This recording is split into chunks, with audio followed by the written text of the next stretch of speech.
Bien, et ben, on attend, j'allais dire, les dernières personnes arrivées et on va démarrer incessamment sous peu. Voilà, la présentation de la première année au sein de l'ESIVA. Voilà. Donc, on attend un petit peu, quelques secondes.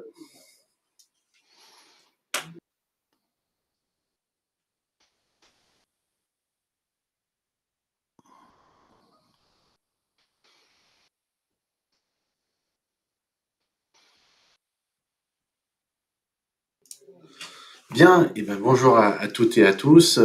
Bienvenue à cette petite conférence de à peu près une demi-heure autour de votre première année au sein de l'ESIEA, hein, qui est donc pour les élèves qui sont, j'allais dire aujourd'hui, vu qu'on est juste après peut-être Parcoursup, qui sont admis ou en liste d'attente pour notre école. Donc je ferai une présentation avec Abdallah Gaouti. Bonjour. Qui est donc notre responsable de la première année sur le site de Paris, puisque comme je vous rappelle, l'école a 2 sites pour l'école d'ingénieurs, un site à Laval et un site à Paris. Donc Abdallah va faire cette présentation avec moi. N'hésitez pas à prendre la parole, soit dans le chat, soit à l'oral, pour nous poser vos questions et échanger avec nous, puisque on va bien sûr vous présenter, dérouler la présentation, mais n'hésitez pas à poser vos questions, interagir, qu'on puisse bien sûr répondre à toutes vos demandes. Voilà. Alors, juste pour la présentation, donc l'ESIEA, c'est une école d'ingénieurs qui existe depuis 1958, hein, donc elle a plus de 60 ans.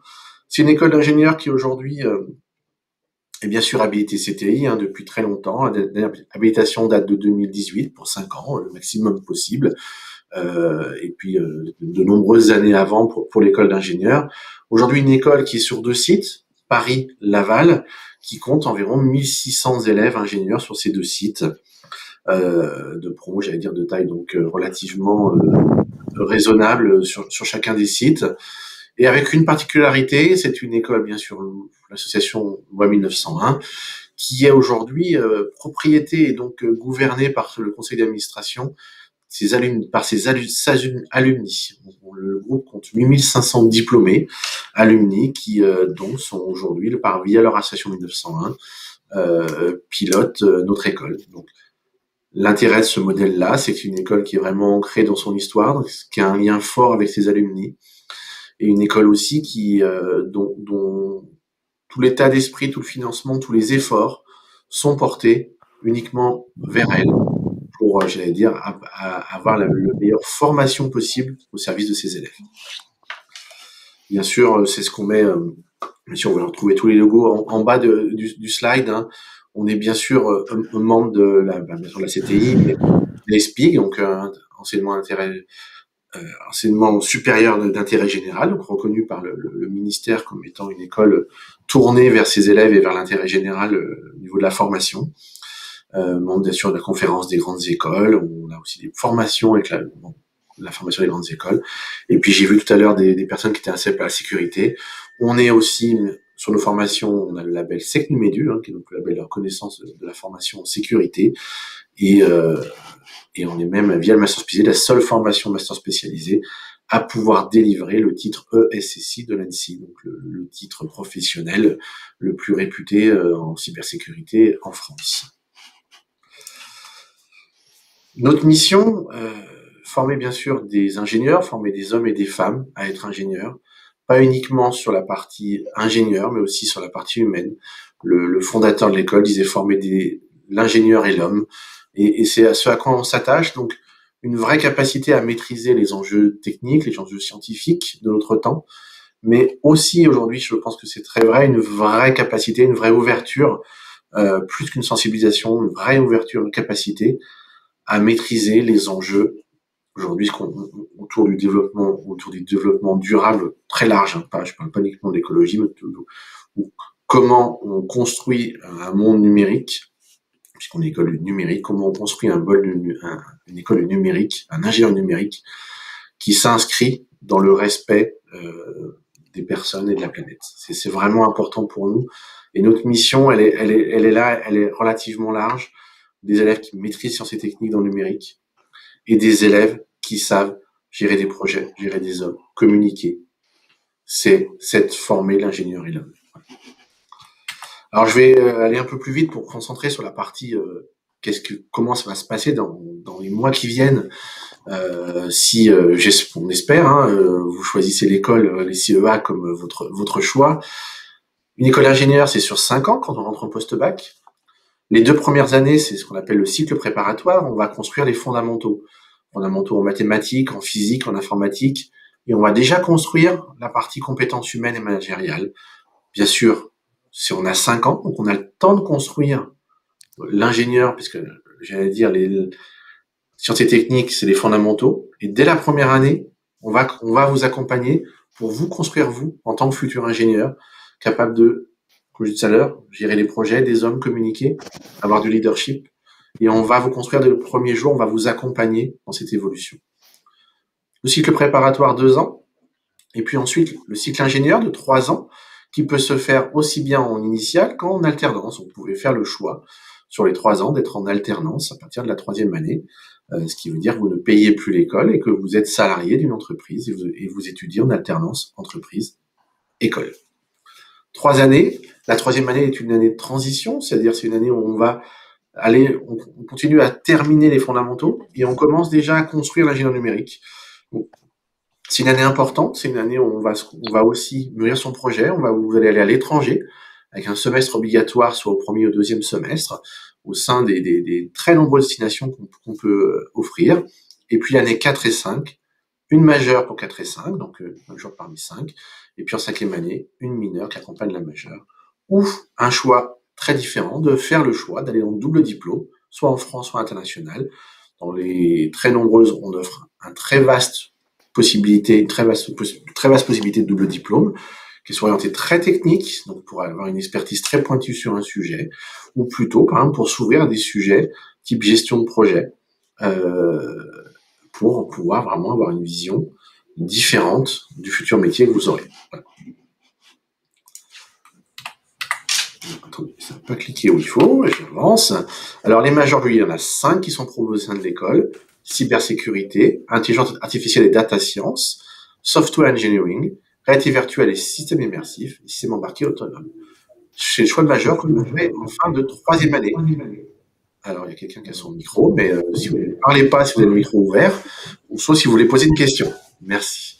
Alors, 5 majeurs, vous faites le choix en fin de 3e année. Donc, vous voyez, c'est dans plus de 3 ans pour vous, où on vous proposera le choix de se dire quel majeur veux-tu suivre en 4 et 5. Et puis les mineurs qui sont aujourd'hui 7 pour la 5e année, c'est une liste de mineurs qui est amenée à évoluer, parce que la mineure, elle est très proche de votre sortie, elle est à quelques mois de votre sortie de l'école, et en ce sens, elle va vraiment s'attacher à vous donner des compétences qui sont très attendues par les entreprises au moment où vous serez en 5e année. Donc ça peut évoluer, en plus, en moins, ça peut se transformer en fonction des attentes de l'entreprise, bien sûr, et de relations avec ce que nous donnent nos partenaires industriels sur leurs attentes d'ingénieurs. Alors, vous êtes beaucoup à venir de Parcoursup. Si vous avez vous avez 2 propositions, deux possibilités où vous êtes en liste d'attente. Vous n'avez aucune proposition, vous êtes en liste d'attente, à l'ICEA ou ailleurs. J'allais dire ne paniquez surtout pas. Le système de Parcoursup fait qu'il y aura des élèves qui vont accepter, des élèves qui vont refuser leurs vœux. Et ce système-là va libérer des places tous les jours. Donc le système va évoluer assez vite. Vous verrez, ça va évoluer assez vite. Donc même si vous êtes en liste d'attente partout, ne paniquez pas, ne vous inquiétez pas. Ça va évoluer, ça va bouger. Alors bien sûr, les écoles gardent des listes d'attente, mais je veux dire, voilà, restez positive dans ce sujet-là. N'hésitez pas à rejoindre la room admission après cette conférence. Si vous avez d'autres questions plus précises. Faites attention au délai. Vous avez jusqu'à lundi. Je pense que vous l'avez tous noté. Et si vous avez une proposition, un seul oui possible. J'allais dire, on espère que ce oui, ce sera en face les CEA, bien sûr. Mais un seul oui possible et ça vous démissionne des autres propositions, mais ça vous démissionne pas des autres vœux. Voilà. Donc important à bien retenir, c'est que les vœux en liste d'attente, vous pouvez les conserver Mais le oui que vous ferez réserve votre place. Donc c'est important de réserver sa place au sein d'une école, même si vous avez d'autres priorités, d'autres choix derrière. Voilà. C'est pas la route admission pour toutes vos questions sur Parcoursup. Alors, la première année, comment elle va se dérouler la première année? Bien sûr, il y a un moment d'accueil. On va vous souhaiter la bienvenue. On va vous accueillir, vous expliquer quels sont vos interlocuteurs, comment l'année se passe, qu'est-ce que on va vous détailler. On va aussi avoir aussi des moments d'intégration entre nous, avec les autres élèves, les associations. On va créer ce lien sur les premiers jours et un peu après. Ce lien qu'on va créer, on espère, sans Covid. Hein, on a réussi à le créer cette année avec, mais j'espère cette année, on sera tous ensemble, pour partager ce moment d'intégration. Ce moment d'intégration, il va aussi se donner suite à ce qu'on appelle un pass.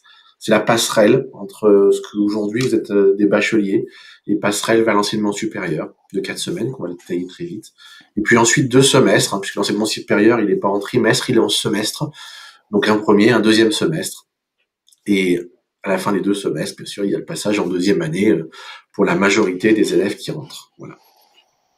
Alors, on va surtout détailler la partie pass et semestre là. Le pass, 4 semaines, qu'on est en train de mettre en place spécifiquement cette année pour vous. Et ben, je vais laisser Abdallah Oui, nous expliquer un petit peu comment ça va se dérouler ce temps. oui. Bonjour, donc c'est Monsieur Gabsi Abdallah. Donc je suis professeur de mathématiques et responsable des premières années.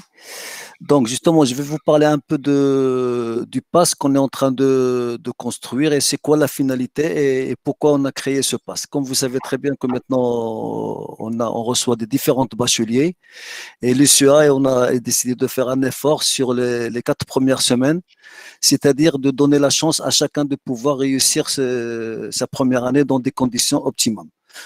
C'est-à-dire qu'on a décidé de déjà faire des séances de méthodologie pour donner l'envie des élèves à apprendre à s'organiser, à travailler efficacement. C'est-à-dire que ça, c'est déjà ça, si le travail organisé et efficace, c'est déjà, je peux vous dire, c'est presque 30%, 40% des réussites qu'ils mettent de l'autre côté. Alors après, on va axer les 4 premières semaines sur les maths et les physiques, c'est-à-dire que là, sachant que on va faire encore un effort supplémentaire, c'est-à-dire qu'on ne fera que des groupes au maximum de 25, un groupe de 25, et donc, il y aura des séances, par exemple, le matin, les maths, l'après-midi, la physique, et un travail qu'on est en train de travailler sérieusement, c'est-à-dire pour voir les différentes bacheliers qu'on va avoir, pour leur donner la consolidation, et surtout, sachant que nous, avec l'expérience qu'on a et on sait ce dont on a besoin dans notre école, on va axer sur ça, et pour cela, ça va être, c'est-à-dire toute la semaine. Et on prévoit pour l'instant qu'en fin de semaine, il y aura une restitution, des petits tests et une discussion avec l'enseignant du groupe pour savoir ce qui a marché, ce qui n'a pas marché. Parce que je pense que c'est une partie fondamentale que l'élève doit savoir qu'il doit plus se dire est-ce que je vais comprendre après. Il faudra se dire à la fin de la semaine, il faudra qu'il aura acquis les connaissances pour pouvoir suivre. On n'est pas là pour le juger ou quoi que ce soit, mais pour savoir l'état de fait, pour pouvoir comment on peut faire pour l'accompagner. Et donc ça, moi je pense que c'est un point fondamental et on va essayer de faire de notre mieux. Donc ça va être les maths et la physique. Donc après, à partir de là, sûrement d'ici là, on aura un peu déchiffré peut-être certains élèves qui auront plus ou moins plus un soutien tout au long de l'année. Donc, on essaiera de voir pour ce soutien tout au long de l'année, c'est tous les 15 jours, etc. On essaiera d'organiser ça. Ça, c'est par rapport au pass. Donc, voilà, plus ou moins. Si Jérôme, tu veux ajouter quelque chose, je te laisse la parole par rapport au pass. Oui, bah peut-être, enfin Abdallah qui est enseignant en mathématiques aussi, je sais pas si tu l'as dit, hein, si tu seras actif dans le Oui, sujet. oui, oui, oui, je serai Voilà, c'est actif. les mêmes enseignants qui vous suivront en maths et en physique tout au long du semestre derrière. C'est pour faire ce lien, voilà, entre les formations. Et le PASS, c'est pas cette année, on l'a spécifiquement construit par rapport à la réforme du bac, et par rapport au fait aussi que la crise sanitaire vous a certes donné des fondamentaux assez fragiles de terminale. malgré tous les efforts qu'ont pu mener les enseignants et les élèves sur cette période-là. Je pense que il y a cette fragilité et on l'a créé pour ça.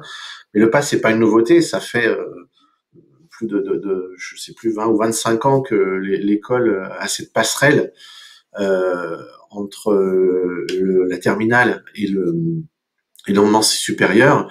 Et c'est cette expérience-là qui nous permet de construire cette passerelle spécifique cette année.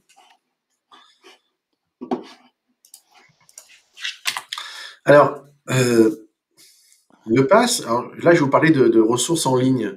Alors, je sais, vous sortez d'une longue période où on est trop en ligne. C'est vrai. Après, nous, j'allais dire le en ligne, on l'utilisait avant la crise la crise sanitaire. Hein, ce sont des accompagnements. Il y a ce qu'on appelle le face à face, c'est-à-dire les moments où vous êtes face à un enseignant, qui sont très importantes. Et puis il y a le travail qui peut plus se personnaliser, s'individualiser. Qu'est-ce que chaque élève a besoin à un instant T d'apprendre, de travailler, d'affiner. Et cet instant T, il peut bien sûr se faire avec un enseignant, si c'est utile. Il peut aussi se faire en ligne. Alors, comment on organise ça? On a bien sûr une plateforme, ça s'appelle Moodle. Moodle, c'est un outil, ce qu'on appelle un LMS, un petit peu compliqué, mais Learning Management System. C'est un outil qui va permettre de centraliser l'intégralité des cours de l'école. Tous les enseignants et tous les élèves ont accès. Donc, chaque cours a une sorte ce qu'on appelle un bloc, une petite page où on va pouvoir disposer des cours, des ressources, des exercices, des quiz, des QCM. Et donc l'intégralité de vos enseignements vont se retrouver sur Moodle et vous pourrez suivre tous vos programmes, à retrouver les supports de cours, les exercices, les corriger sur le Moodle de l'école. Ensuite, nous avons, là j'ai mis trois types de supports. À droite, vous trouvez ScholarVox et O'Reilly qui sont des livres, des bases de livres en ligne. Donc ScholarVox vous ouvre plus de 28 000 références françaises. O'Reilly, c'est plutôt des références, plus de 10 000 références en anglais plutôt orienté informatique. Donc tous les cours d'informatique pour la première à cinquième année s'y retrouvent. ScholarVox, on va retrouver toutes les bases de mathématiques. Vous allez pouvoir trouver des livres avec des exercices corrigés pour voir une leçon de manière différente. Vous aurez accès à d'autres visions, d'autres explications du même contenu avec des exercices corrigés, donc pour apprendre à votre rythme, selon vos besoins. Deux autres plateformes, G20 en maths, qui est une plateforme qui est faite par un ancien de l'école, qui a été diplômé il y a très longtemps, un fan de mathématiques, qui est enseignant de mathématiques aujourd'hui après avoir fait l'école, et qui a créé une plateforme qui est dédiée au passage de terminale vers le supérieur. Donc c'est comment peut-être pas tout de suite 20 en maths avec Abdallah Gauti, hein, parce que il est exigeant, hein, mais vous aurez les moyens sur un sujet, si que vous vous sentez fragile, de dire voilà, cette partie, on l'a peut-être pas bien fait en terminale, ou j'ai pas compris quand le prof l'a fait, hop, je peux accéder à G20 en maths, à la leçon et les exercices en ligne qui correspondent exactement au contenu qu'on est en train d'apprendre. Et puis le projet Voltaire, c'est un projet pour vous accompagner à écrire correctement en français. Voilà, donc si vous savez pas écrire comme on écrit des balles oranges, si vous avez un doute sur est-ce qu'on met un S à orange ou pas, le projet Voltaire va vous expliquer qu'il n'en faut pas, par exemple, un S à orange dans des balles oranges. Et il va expliquer pourquoi, c'est comment on progresse, et c'est important parce que la communication écrite reste un outil important de l'ingénieur, très important. Voilà. Ça clique pas où il faut. Alors, semestre 1 et 2, qu'est-ce qu'on va faire la première année, voire la deuxième? Des mathématiques, de l'informatique, de la physique, de l'électronique. Ça, c'est vraiment les fondamentaux scientifiques. Vous allez faire de la communication écrite et orale, de l'anglais, une deuxième langue vivante, et puis du projet. Tout de suite, on va vous mettre en projet. Projet de formation humaine. Donc, c'est un projet que vous allez construire entre 4, 6 élèves, voire parfois un peu plus sur les très gros projets, où on va vous demander d'avoir un projet qui est tourné vers l'extérieur, tourné vers l'autre, et qui donne du sens à vos études, du sens à votre projet. Et c'est des projets importants sur lesquels on va travailler, bien sûr, dans ce projet, le développement personnel et la formation humaine. On va vous apprendre à communiquer aussi dans ce cadre de projet. Et puis le projet Fil Rouge, qui est un projet plus orienté technique, qui va être en fin d'année, qui va venir rassembler tous vos cours de maths, d'informatique, de physique, d'électronique en une semaine un projet appliqué qui rassemble l'intégralité de vos cours. Et même l'anglais. Le rendu, c'est en anglais et une vidéo en anglais. Voilà. Vous voyez l'intégralité de vos cours. Et ce projet Fil Rouge, il a lieu dans 15 jours, c'est ça, Abdallah, hein? C'est la semaine du 7 juin. Voilà, c'est du 7 juin. Voilà. Un grand moment pour tous les élèves où c'est très intense. Voilà. À la pédagogie, c'est pas une pédagogie d'université avec un enseignant qui parle pendant des heures à la craie au tableau. C'est une pédagogie qu'on appelle progressive, hein, qui alterne théorie et mise en pratique. On fait un concept, on essaye de l'appliquer, de le comprendre, de l'exécuter, que ce soit en maths, en physique, en électronique, dans tous les sujets, même en communication, on essaye d'allier théorie et partie pratique. Par exemple, je te coupe, en tant qu'enseignant de mathématiques, j'explique parce qu'il n'y a plus de cours magistraux, les cours sont par classe. Donc, par exemple, moi, en tant que j'arrive avec une classe de 35 élèves, je dis, bon, aujourd'hui, voilà le concept dont je vais parler. Ça peut me prendre 30 minutes, comme ça peut me prendre 45 minutes. Et juste après, une application par rapport à ça et à quoi ça sert. C'est un cours où les élèves doivent participer. C'est-à-dire, il n'y a plus ce fameux cours magistral où c'est l'enseignant qui parle et voilà. Voilà, c'est important. Et puis, je dis toujours de l'apprendre par l'action. Ça veut dire quoi, apprendre par l'action? Ça veut dire que vous n'êtes plus passif à regarder faire les autres. C'est vous qui faites. Que ça soit, alors c'est évident en électronique, vous êtes face à votre oscilloscope, votre carte. Là, c'est évident que c'est vous, mais aussi en physique, en informatique et y compris en maths, on va vous inciter à faire. Les exercices, faut pas regarder Abdallah les faire. Il sait bien les faire, hein, mais faut pas le regarder les faire. Il faut les faire, et on va vous apprendre. C'est vraiment l'idée de faire vous-même, apprendre par l'action. Euh, et puis aussi, quand même, l'idée sous-jacente de ça, c'est que ce qu'on va vous apprendre le plus en école d'ingénieur en 5 ans, c'est d'apprendre à apprendre. C'est pas d'apprendre de tout, c'est de savoir évoluer. Un ingénieur, c'est quelqu'un qui, après, en entreprise, dans sa carrière, quand il change de poste, peut-être change de client, quand il est ou de produit à gérer, est capable de s'adapter et d'apprendre les nouvelles technologies, d'apprendre un nouveau métier. Et ça se base sur nous, on va vous apprendre à apprendre. C'est ça le plus important. C'est pas, ce qui compte ne sera pas quelque part à la fin des 5 ans ce que vous saurez. Vous saurez beaucoup de choses, évidemment. Mais ce qui compte, c'est ce que vous serez capable d'apprendre après. C'est ça à quoi nous, on va s'attacher pendant 5 ans. La première année, bien sûr, on y va en douceur, on est sur les fondamentaux. Et puis, plus on avancera, plus on vous incitera, plus on vous permettra une certaine autonomie d'apprentissage. Première année, on a à peu près 21 heures de face-à-face par semaine. Et après, vous avez beaucoup de travail à côté, que ce soit les projets, les problèmes d'application, les travaux, les exercices à faire. Vous verrez, la semaine est bien pleine. Et quand je disais qu'on est sur une pédagogie qui est une théorie mise en pratique, la partie cours, aujourd'hui, c'est à peu près 35%, mais en sachant qu'un cours, ce n'est pas que du cours, c'est aussi de l'application déjà. On a 45% de travaux dirigés, c'est-à-dire des travaux que vous faites, vous, sur papier ou sur ordinateur, qui sont une directe application du cours. Et puis, on a 20% du temps où vous êtes en salle électronique ou salle informatique pour réaliser vos travaux pratiques. Voilà. C'est à peu près ça au niveau des cours. Et puis, j'aurais pu ajouter quelques petites parties sur les langues et les projets, parce que vous aurez de l'anglais régulièrement, de la LV2. Et puis, les projets qui sont pas comptés dans cette répartition qui regarde plutôt votre face-à-face de cours. Voilà.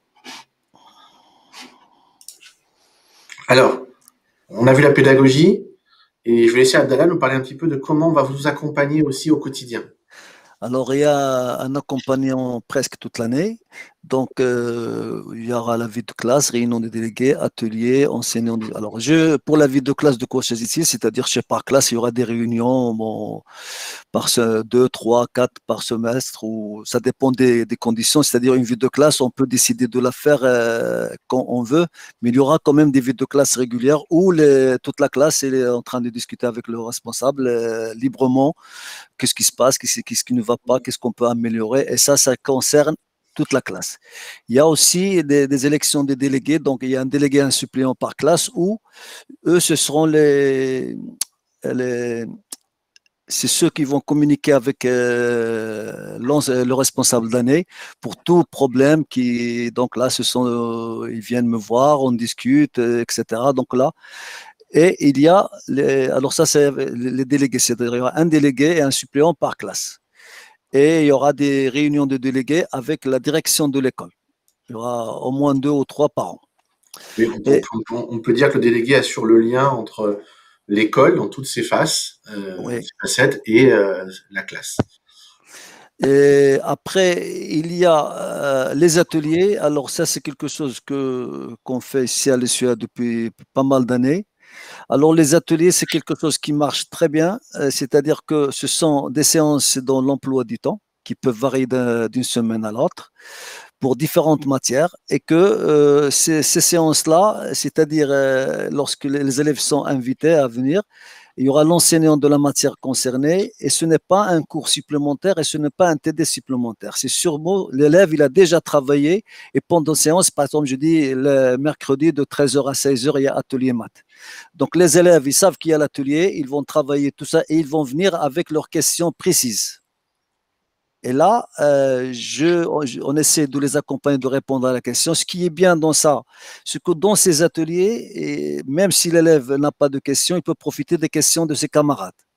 En plus de tout ça, moi j'ai remarqué que dans les ateliers, ça crée des équipes.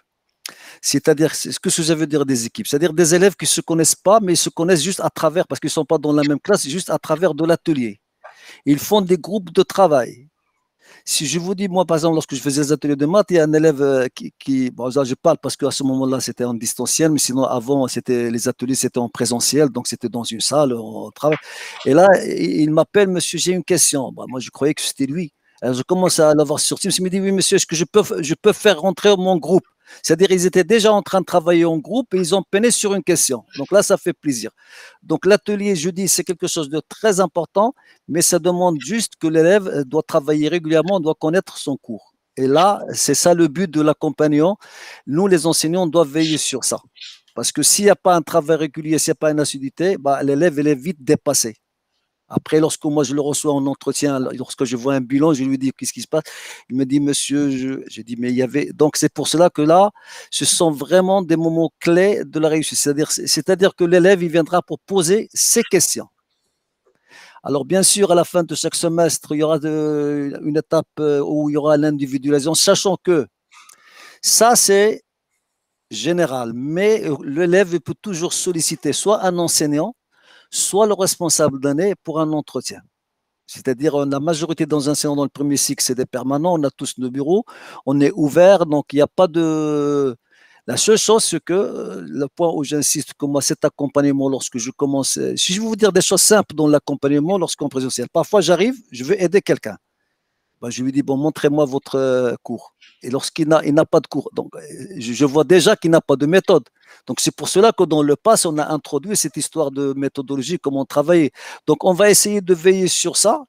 Et moi, je pense que si tous ces facteurs rentrent, il n'y a pas de quoi pour ne pas réussir.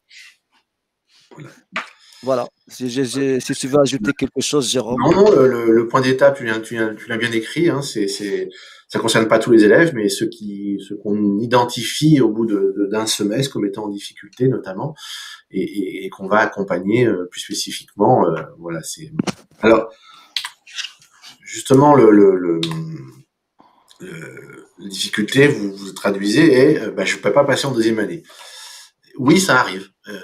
Voilà, ça arrive. Alors, pour l'immense majorité de ce qu'on peut appeler un échec, ça correspond à des élèves qui n'ont soit pas mis l'intensité de travail nécessaire, soit qui ont compris que l'école d'ingénieur, c'était pas forcément leur choix. Ça arrive. Quand on est en terminale, on peut faire un choix d'école d'ingénieur et se rendre compte que ben, on a 18 ans, on a droit à l'erreur, et c'est pas un échec de se dire, ben, j'ai pris une voie, et ben, c'est pas pour moi. Voilà. L'échec, ce serait de pas tester, en fait. Ce serait de pas tester quelque chose qu'on a envie, ou l'échec de continuer quelque chose qui ne plaît pas. Voilà. Et donc, du coup, on peut pas, on considère qu'un élève c'est ce que j'ai mis à gauche, qui réunit à avoir ces trois piliers, et ben, il passe en année 2. C'est quoi ces trois piliers? Ben, le travail. Faut travailler. Après, on travaille pas du lundi matin 6 heures jusqu'au dimanche 23 heures. C'est pas, non, on travaille régulièrement, on s'organise. Et c'est le deuxième pilier, c'est comment je m'organise euh, ma semaine parce que vous êtes, j'allais dire, vous avez 18 ans et c'est bien. Vous avez aussi d'autres choses que faire que de travailler les exercices qu'on vous donnera. Donc, s'organiser pour faire ce qu'on me demande, bien le faire, travailler les sujets que je dois travailler un vrai point faible s'il y en a un. Et puis, ben après, j'allais dire, garder motivation et plaisir, c'est avoir une vie saine, continuer à faire du sport, continuer à sortir de temps en temps, pas tout le temps, hein, bien sûr, mais de temps en temps, participer à la vie associative aussi, qu'on va vous proposer au sein de l'école, parce qu'on n'en parle pas aujourd'hui, mais vous avez les associations qui vous attendent aussi. Et quand on arrive à avoir ces trois piliers qui fonctionnent de manière, j'allais dire, correcte entre elles, qu'un prend pas sur l'autre. Si vous avez trop de travail désorganisé, ça marchera pas non plus. On va vous accompagner, bien sûr, pour ça, mais quand on arrive à avoir ces trois piliers qui fonctionnent ensemble, on passe en deuxième année. Le concours Puissance Alpha, c'est une sélection.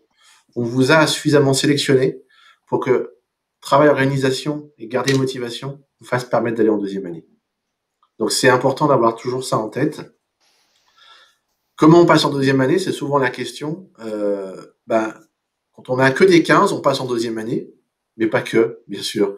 On passe en deuxième année, c'est un peu, voilà, on regroupe les modules, hein, tout l'ensemble de vos cours, dans trois grandes sections, maths info, physique électronique, formation humaine. Et quand vous avez plus de 10 dans chacun de ces regroupements, qu'on appelle des blocs, vous pouvez passer en deuxième année. Ça veut dire quoi? Ça veut dire qu'un mauvais résultat peut arriver et il peut être compréhensible par le jury. Ça veut aussi dire que le jury, en fin d'année, il regarde chaque cas individuel, et surtout en première année, le jury peut comprendre, et ça arrive assez régulièrement, que certains élèves, ils ont un démarrage difficile, parce que le passage de terminale à supérieur, il sera pour beaucoup d'entre vous assez facile, et puis pour certains, il va y avoir une difficulté à s'organiser, une difficulté à s'installer, parce que on sort du cercle familial pour habiter, par exemple, seul, et on n'arrive pas à gérer son temps de travail, son temps perso. Un très bon deuxième semestre va toujours relativiser le démarrage difficile, parce que le jury va comprendre à la fin d'année. On est vraiment là pour faire en sorte que nos élèves rentrent en première année. On a 5 ans avec vous. Donc forcément, un démarrage ou une mauvaise note va pas vous... Le but, c'est comment en 5 ans, on fait de vous un lycéen que vous êtes aujourd'hui à un ingénieur. Voilà. Les motivations et plaisirs, comme disait Abdallah, ça peut aussi se voir autrement, c'est que quand on parle de question de travail, on n'est pas dans un sport individuel ici, on est dans une réussite collective. Nous, notre objectif, c'est que tous les élèves, le maximum d'élèves possible, valident le niveau qu'on attend. Ce qui veut dire que l'entraide, le fait de travailler en groupe, de s'entraider, sauf bien sûr pendant les examens individuels, hein. Là, on s'entraide pas, hein. Mais le reste du temps, travailler ensemble, et c'est même nécessaire, c'est quelque chose qu'il faut vraiment faire et qu'on va vous inciter. Et c'est de travailler ces exercices de maths ensemble, ça permet d'aller plus vite, de comprendre mieux, et vraiment de réussir à franchir l'obstacle pour certains collectivement, et c'est important d'avoir ça en tête. Voilà. C'est vraiment une réussite collective que vous pouvez mettre en place. Sauf, bien sûr, je répète, aux examens. Voilà. Alors, c'était le dernier slide. On avait dit une petite demi-heure. On est pas mal. Et on a quelques petites questions. Alors, on a une question sur... est-ce qu'il est possible Il suffit de faire la demande à l'avance et c'est tout, ils sont dans les mêmes critères et normalement il n'y a pas de raison. Voilà. Il faut faire la demande à l'avance. Voilà. Agnès qui dit bonjour, j'arrive trop tard. Si vous arrivez que maintenant, malheureusement, on avait dit la conférence c'était à 14h et voilà. Mais je suis là dans l'arôme du cycle préparatoire jusqu'à 17h. Vous pouvez après la conférence, poser vos questions. Vous pouvez me poser les questions. Alors, Lenny, à qui il faut le demander? Il faudra le demander à la scolarité mais ce sera quelques jours avant la rentrée, quand vous serez inscrit. Voilà. Ce sera quelques jours avant la rentrée. Alors, est-ce qu'il est possible de connaître le taux d'échec et de décrochage dans le cycle préparatoire? Alors, il peut être assez varié, le taux d'échec. Avec j'allais dire, l'année Covid, il a peut-être été un tout petit peu plus marqué que d'habitude, mais sans être non plus très, très fort. Il y a à peu près 10% d'élèves qui sont vraiment en grosse difficulté, j'allais dire, liées à la motivation et au travail. Voilà. Donc, on a un taux d'échec qui est quand même assez bas. Et puis après, voilà, ça peut être très multiple en fonction des profils. Alors, on a d'autres questions. Combien l'effectif de filles en première année? Alors, on est une école du numérique, on participe à beaucoup d'actions pour partager le fait que le numérique est aussi pour les filles, hein, comme vous dites, les filles, les personnes féminines. Aujourd'hui, l'école, c'est à peu près 20% d'une promotion. Donc, 20% d'une promotion tout ça dépend les années, ça dépend après les majeurs en 5e année, mais c'est à peu près 20% en moyenne. Alors, une idée des rythmes scolaires. C'est une vingtaine d'heures par semaine. Alors, peut-être Abdallah, sur les rythmes de la semaine en première année, tu as peut-être donné comment se passe une semaine typique. Je pense que ce que tu avais dit dans ta présentation, ça colle les 21 heures, ça colle, hein. Oui, j'espère bien que ça colle. Oui. Ah oui, donc il n'y a pas de. Moi, j'ai pas compris la question, le rythme. C'est grosso modo, c'est quoi? C'est 21 heures, ça fait. Vous allez avoir une partie cours, du TD, du travaux pratiques. Oui, ouais, voilà. Donc c'est-à-dire, on peut dire que maintenant, même dans le cours, il y a des TD, donc c'est un peu mélangé. Mais bon, on peut dire que 21 heures par semaine, ça me paraît. Sachant que le jeudi après-midi, il n'y a pas cours, parce que c'est destiné pour les activités sportives. Et il y a des après-midi où on fait que des langues. Donc, ça me paraît correct, oui, oui. Donc, c'est-à-dire, par exemple, en maths, lorsqu'on commence, on peut dire, on est sur la première semaine, on peut faire, par exemple, on peut faire par classe de cours et un TD. Après, il y aura plus de TD que le cours une fois qu'on est démarré. Donc, mais c'est bien équilibré. Voilà. Et on nous demande 5 heures de cours par jour, c'est pas énorme. Ben, vous rentrez dans le supérieur, donc on va vous engagez dans une voie, quand j'ai tout à l'heure, d'apprendre à apprendre, hein, plus d'autonomie dans l'apprentissage. Et je vous assure qu'avec 21 heures de face à face par semaine, vous allez beaucoup travailler et beaucoup apprendre. Vraiment Bah, pas vous ennuyer. Ça... ce qu'il faut savoir que, par exemple, vous avez fait, supposons que vous avez fait 1 heure et demie de cours ou bien 3 heures de cours de maths, etc. C'est-à-dire, si vous le travaillez régulièrement, c'est-à-dire le jour même ou le lendemain, ça va pas vous prendre plus de temps.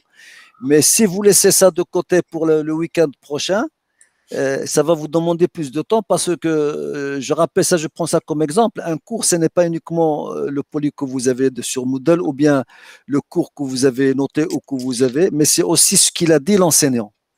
Et lorsqu'en général, l'élève travaille le cours le jour même, c'est encore frais ce qu'il a dit l'enseignant et ça ne va pas lui demander plus de temps. En général, en plus, les enseignants, le cours suivant, il commence par est-ce que vous avez des questions par rapport au cours précédent? Donc, c'est pour cela, moi, j'invite que de travailler surtout régulièrement tous les cours. N'attendre pas à la dernière minute pour préparer. Voilà. On a une question sur si notre fille est admise en section internationale et en cycle prépa. Donc, si elle fait le choix de la section internationale et qu'elle a du mal à cause de l'anglais, peut-elle repasser en cycle classique? C'est déjà arrivé. Voilà. Donc, la réponse est oui. Voilà. Hop. Alors, une lycéenne qui demande si on peut accéder en école d'ingénieur avec STMG. Non, il faut mieux continuer en général. Voilà. Mais vous avez la room admission qui sera à vous répondre et vous aiguiller en fonction de votre propre profil. Alors, en question sur est-ce que les professeurs sont en langue maternelle anglaise en section internationale? Pas tous. Une bonne partie, oui. Une autre partie, bien sûr, un niveau d'anglais tout à fait adapté à des enseignements en anglais. Voilà, et vous avez bien sûr des cours type communication écrite et orale qui sont plutôt des cours en français, mais des cours aussi de communication en anglais, hein, qui est un autre cours sur l'interculturel. Voilà. Quelles sont les Alors, différences entre campus? est-ce que la langue Vitan 2 est obligatoire? Elle ne l'est pas, sauf pour la section internationale. Mais pour les autres sections, elle n'est pas obligatoire. Par contre, il n'y a pas de différence entre les deux campus, c'est le même cursus. Voilà.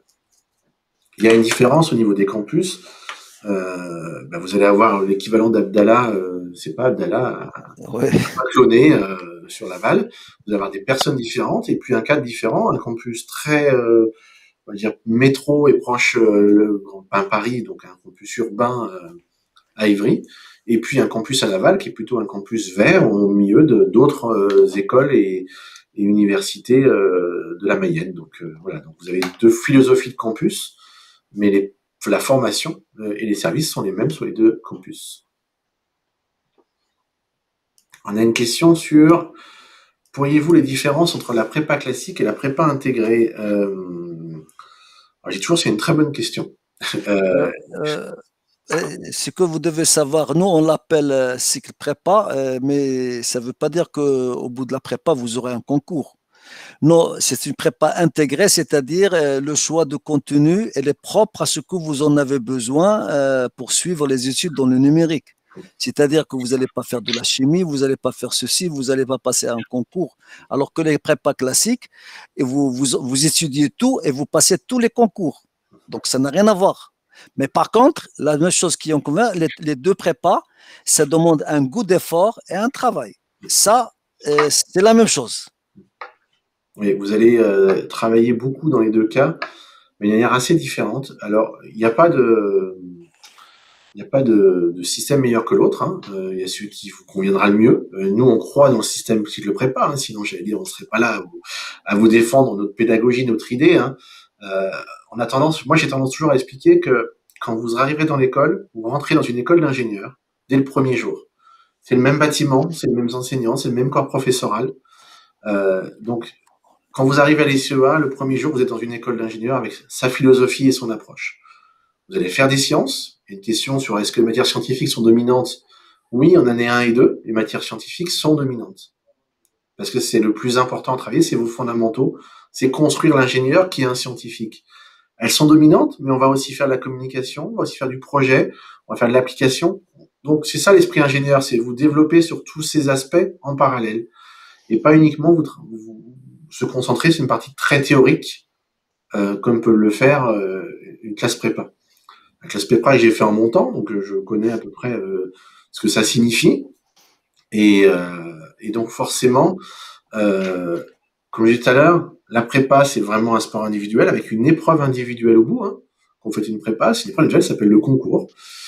Tandis qu'une école cycle préparatoire comme les CEA, c'est pas un concours, c'est un travail collectif qu'on peut faire, on réussit ensemble pour avoir le niveau demandé et passer à l'année supérieure. Voilà. Alors, est-ce qu'une heure de trajet, Abdallah, c'est est-ce qu'une heure de trajet pour aller, j'imagine que c'est aller, Oui, aller moi, jusqu'à c'est une donc, question qui revient souvent par rapport au trajet. Et encore une fois, moi, d'après l'expérience que j'ai, et que j'ai vu des élèves qui faisaient 1 heure et demie de trajet ou même plus, ils étaient toujours à l'heure. Et j'ai eu des élèves qui habitaient la résidence juste à l'intérieur de l'école et qui arrivaient systématiquement en retard. Maintenant, c'est vrai, 1 heure de trajet, parfois on peut même habiter Paris, il peut faire 45 minutes de trajet. Ça, c'est la vie parisienne. Donc, tout dépend de la personne et comment il. Je ne peux pas vraiment vous. voilà, c'est comment vous allez gérer. Ouais, voilà. Voilà. L'idéal, ça reste d'être proche et d'être sérieux face à ça. Voilà, si vous avez du mal à vous lever le matin, vous avez une heure et demie de trajet, ça va être un peu plus compliqué que pour d'autres. Voilà. Sachant que le début de cours, ça ne change pas l'année prochaine, c'est toujours 8h45. Oui, tout à fait. Donc, sachant que nos cours, justement, pour pallier à ça, au lieu d'habitude, on commençait à 8h30, mais ça fait 2 ans, on a changé, le cours commence à 8h45. Et un cours dure 1h30, et juste après 1h30, il y a 15 minutes de pause, automatiquement. Voilà. Alors, une question sur accompagnez-vous les élèves dans la recherche de stage? Donc, oui, il y a un stage à faire en fin de première année. On aurait pu en parler aujourd'hui. Je m'excuse de voilà, de l'avoir un petit peu zappé. Il y a un stage en fin de première année ou en fin de deuxième année. Euh, alors, bien sûr qu'on vous accompagne. On vous, on vous Alors, accompagne. Alors justement, je reviens sur cette histoire de stage. Ce que vous devez savoir qu'en fin de première année, c'est ce qu'on appelle le stage découverte d'entreprise, c'est-à-dire ce qu'on dans le temps s'appelait stage ouvrier. Ce n'est pas forcément un stage dans une boîte d'informatique, c'est juste un stage de découverte de l'entreprise à la poste, supermarché, etc. Et donc, c'est en général, lorsqu'on se prend à temps, les élèves, bien sûr, s'ils sont dans un enseigne informatique, pourquoi pas, mais ce n'est pas une obligation, ce n'est pas un stage technique, c'est un stage de découverte de l'entreprise. Voilà, Donc, c'est quelque chose qui est faisable. tout à fait. Et Et ils après, sont accompagnés. Au début de l'année, il y a la dame qui s'occupe de stage. On fait des réunions, on leur explique comment ça fonctionne et tout ça. Il y a des réunions par rapport à ça toute l'année. voilà, sans compter qu'on a un réseau d'entreprises fort. On a 8500 alumni, un fort réseau d'entreprises qui nous envoie des offres de stage chaque année en nombre. Voilà. Alors, on a une question sur il y a un type des rattrapages, voire des cours personnalisés en anglais pour ceux qui ont du mal. Il y a des niveaux d'anglais. Donc, pour ceux qui ont du mal et qui sont très bas, on a des groupes d'anglais faibles qui ont plus de cours. Voilà. Donc, qui ont le double d'heures que les autres pour vous permettre de rattraper ce retard en anglais. Alors, c'est-à-dire que, par exemple, en première année, certains élèves, ils ont de l'anglais renforcé. Donc, ils font pas de LV2. À la place de LV2, ils font de l'anglais renforcé. Parce que comme vous savez très bien que ils ont besoin d'un certain sort de TOEIC. Et depuis quelques années, on a commencé à sensibiliser les élèves à partir des premières années. C'est-à-dire, même par exemple, en première année, ils vont passer un examen de TOEIC pour savoir en quelle situation ils sont. Voilà. Alors, dans la section internationale, outre les cours d'anglais, est-il prévu un séjour à l'étranger? Oui, il y a un séjour prévu qui est en premier semestre de deuxième année. Un séjour à l'étranger qui est prévu pour étudier avec des cours en anglais au sein d'universités partenaires. Donc, l'année prochaine, ils vont étudier à Dublin, au sein du Dorset College, qui est un collège sur un programme qu'on a monté avec eux sur mesure pour nos élèves au sein de ce collège. Donc, collège égale université en Irlande. Je dis collège, mais c'est l'équivalent d'université. Pour ceux qui n'ont pas gardé la spécialité physique en termes